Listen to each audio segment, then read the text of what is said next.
Ladies, gentlemen, and adventurers of all ages, Baldurs Gate 3 has an absolutely eye-popping amount of content in it. And while you're probably getting overly involved in the quests, getting attached to characters made of pixels that you met 5 minutes ago like a toddler watching SpongeBob for the first time, and don't be embarrassed, I'm exactly the same way, there are other things worth spending your time on in the game as well. Items worth collecting that could drastically alter the rest of your playthrough once you have them, and are pretty easily missed if you do not know where to look. With that said, today let's look at another 10 powerful magic items and where to find them, with a reminder that in these I keep it as spoiler-free as I possibly can, and I always show locations before anything else if you want to check it out for yourself. Number 1. Twist of Fortune.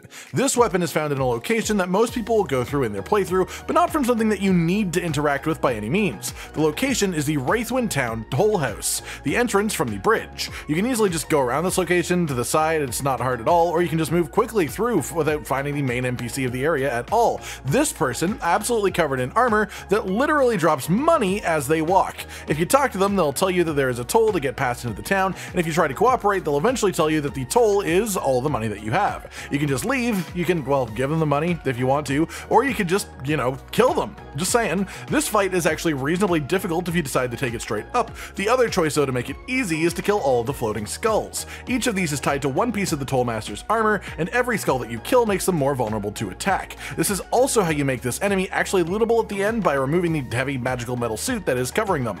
After the fight, loot the enemy and you will get Twist of Fortune, a rare Morning Star. 1d8 piercing damage plus 1 from weapon enchantment 2. It has a special effect matching the weapon's name. When you roll 2 or less damage with this weapon, re-roll it and use a new result. Essentially just bad luck protection against low damage rolls on successful attacks. They can still happen, but the likelihood does go down significantly. It's got tenacity as well, which lets you spend a reaction to do 3 bludgeoning damage even on a missed attack, and it has a unique proficiency attack called Blood Money. This is a special attack that you can use once per short rest to deal 5 additional bludgeoning damage per 300 gold that the target possesses. The weirdest but most effective way that I can actually see this working is if you sneak up behind a major enemy that you know you're about to fight, or like a boss that you know will happen after a conversation. You just get behind them before they are hostile, pickpocket them, and stick in your entire sum of gold into their bag. Let's say for some reason that you have 30,000 gold just slowly banking up, you stick all of that into an enemy's pocket and then use this, and suddenly you'd get a 500 damage bonus to the attack. Obviously this is a ridiculous situation, but it's definitely an interesting concept.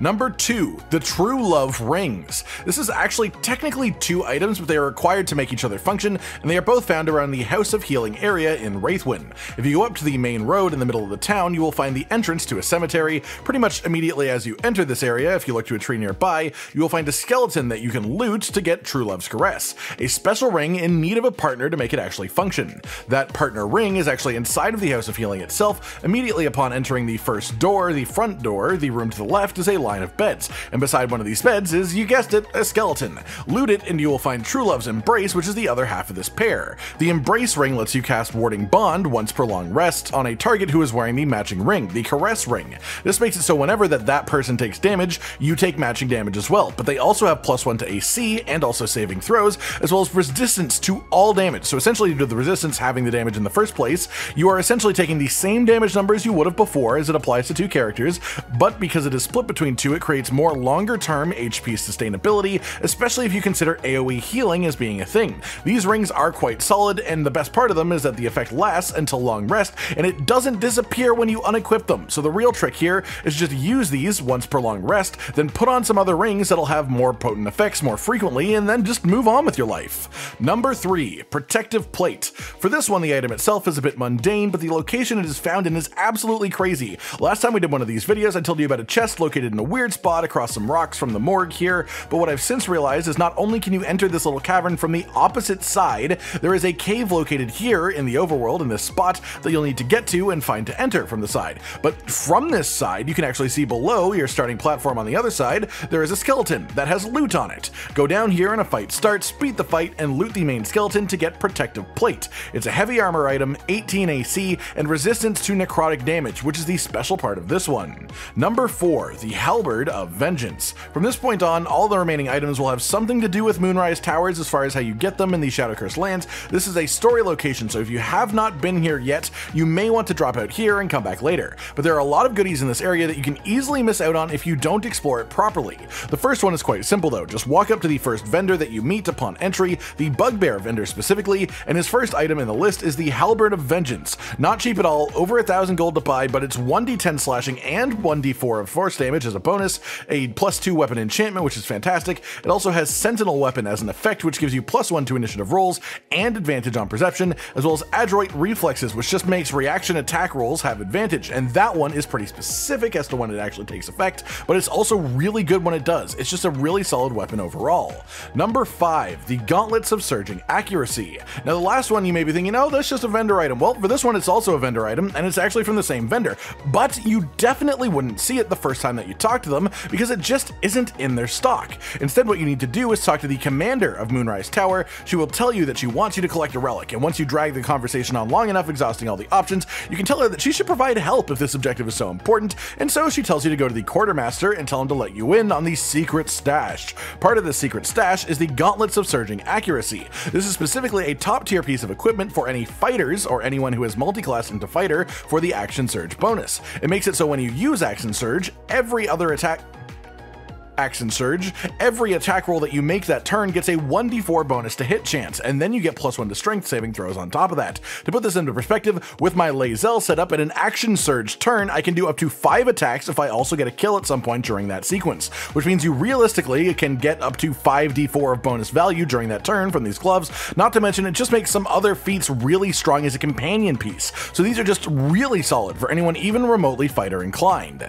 Number 6, the Spellcrux Amulet. This item is just exceedingly powerful, so of course let's start off with how to get it and then dive into why it is as good as it is. In Moonrise Towers there is a staircase that goes down. If you follow this, it brings you to the Moonrise Tower prison, and here there are some tieflings and some gnomes. If you're on a good guy type playthrough, you probably want to help them organize a breakout no matter what, and that will of course be relevant to our next item too. But either way, if you want this item, this current one, you need to kill the warden of the prison themselves. Doing so does not aggro any of the other people off of this floor, it only aggroes everyone in the prison. So you have to kill everyone in the prison, but then once you go back up, nobody's angry at you for doing so. This warden is usually located in the central tower of the prison area, and if you kill them, on their body, lootable afterwards is the Spellcrux Amulet. This has only one feature on it, but it's an incredibly strong one: Spell Slot Restoration. Once prolonged rest, this lets you regain a spell slot of any level. Like the rings earlier, you can put this on, activate the effect, then take it off and replace it, and the effect's still there. Let's say that your strongest spell on a caster is level 4, but you only have one level 4 spell slot. This amulet effectively lets you double how often you can use that in that scenario, which is crazy strong for something that you can fiddle with outside of combat to make it work, and not even have it on for combat itself. Number 7, the Potent Robe.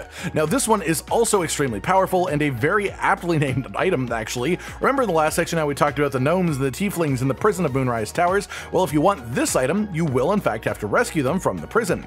Just have a conversation with them and they'll make the plan quite clear. It's not difficult at all. Once you've successfully saved this merry band of ex-prisoners, you can tell them that they should head to the Last Light Inn. After doing that, if you go to the inn yourself, you can actually find them all inside. And if you talk with the tiefling bard on the side here, you will actually pretty much just be granted their entire inventory as a reward, which does include the Potent Robe equipment item. This is clothing, so no armor, but it does have +1 AC as a bonus. Aside from that, you get the Gregarious Caster effect, which makes your cantrips deal additional damage equal to your charisma modifier, which has silly potential, of course. Then the other bonus gives you temporary hit points equal to your charisma modifier at the beginning of every turn. On the whole, this is extremely strong for any charisma-based caster type. You may be lacking a bit of AC from the armor, but 5 temporary HP per turn is very noticeable, especially when it's free. Number 8, the Potion of Everlasting Vigor. This one is actually quite specific because you need to have Asterion in your party to even have a chance at finding it in the first place. On the main floor of Moonrise Towers over here on this side, you will find a researcher interested specifically in blood. After conversing a bit with this researcher, they will request to be bitten by Asterion. Asterion says that their blood smells terrible, so he doesn't want to, but you can convince him through dialogue if you want the reward anyways. The reward, then? That is the Potion of Everlasting Vigor. This potion, when used, permanently increases the strength stat of the user by 2. That's basically a bonus feat right there, or more importantly, if you use it on a character that already has 20 strength because of how you've leveled them, suddenly you use this, they're at 22 strength. This breaks the cap on stats, and reaching a +6 modifier for strength, and that's just incredibly, well, strong, pardon the pun. Number 9, the Cloak of Elemental Absorption. This thing is funky, and to get it you need to get access to a set of rooms on the 2nd floor of Moonrise Towers. You can convince the commander if you're persuasive enough to give you a key, or you can lockpick your way in if you're stealthy enough, but the doors are right at the top of the stairs and also in the library. If you go in from the main stair door, you will be in an overtop area with 3 doors in front of you. First, go into the door on the northwest side, lockpick the chest sitting at the foot of the bed, and inside of it you will find this cloak. Cloaks are quite limited in this game, so finding decent ones is always nice. The effects of this item then are absorb elements. You completely absorb elemental damage once per short rest. You also take half damage from the next elemental attack that targets you, as well as dealing an additional 1d6 of that damage type on your next attack. This isn't the greatest, it's not the worst though, and again, there's a limited number of cloaks in the game, so it's just useful to have by giving you some effect. Number 10, the Coldbrim hat. This hat is remarkably close to the cloak. Simply head back out of the door that you entered, then enter the northeast room in the triangle. It's gross in every way possible in this room. Don't worry if you have that reaction, that is probably expected. And on the left side after entering the room is a bookcase that will start glowing with your perception checks. You have 3 interact options here on the bookcase. 2 of them are traps, so you want to interact with the top right set of books. Then grab the heart that's on the stone table in the middle of the room for some reason. This guy sleeps here, by the way. And if you stick that heart in the altar beside the bookshelf, do that and the bookshelf will reveal a secret room with a chest. Get yourself inside of that chest and you'll find the Coldbrim hat. This item will once per turn apply 2 turns of Encrusted with Frost when any condition is inflicted on a target. This effect gives affected enemies disadvantage on dexterity saving throws, and if they get to 7 turns of build-up, they have to make a saving throw or take some damage and become frozen. Theoretically, there is more of this set out there that will actually help you build these stacks faster and hopefully stick it together to make this an actually properly applicable effect more often, but the idea of it itself is definitely solid, and this is where you get the helmet for it. And that's it for today, everyone. 10 more easily missable but important and strong magic items within Baldur's Gate 3. This time focused quite heavily on Act 2 and the Moonrise Towers locations in the Shadow Cursed lands. I hope you've enjoyed this breakdown, and I hope you have fun with any of this equipment if you decide to go out and get it for yourself. Like if you liked the video, subscribe with the notification bell for more, and most importantly, ladies and gentlemen, until next time, stay sweet. Josh, Cotton, and Hollow with the videos, dropping the humor like a hammer on your tippy toes, bringing entertainment on a daily arrangement to take our insanity and turn it into entertainment. Yes, I said entertainment twice, to reiterate that it is nice to look into your faces on a mostly daily basis when you let us in your homes to make the whole world a stage. Goodbye.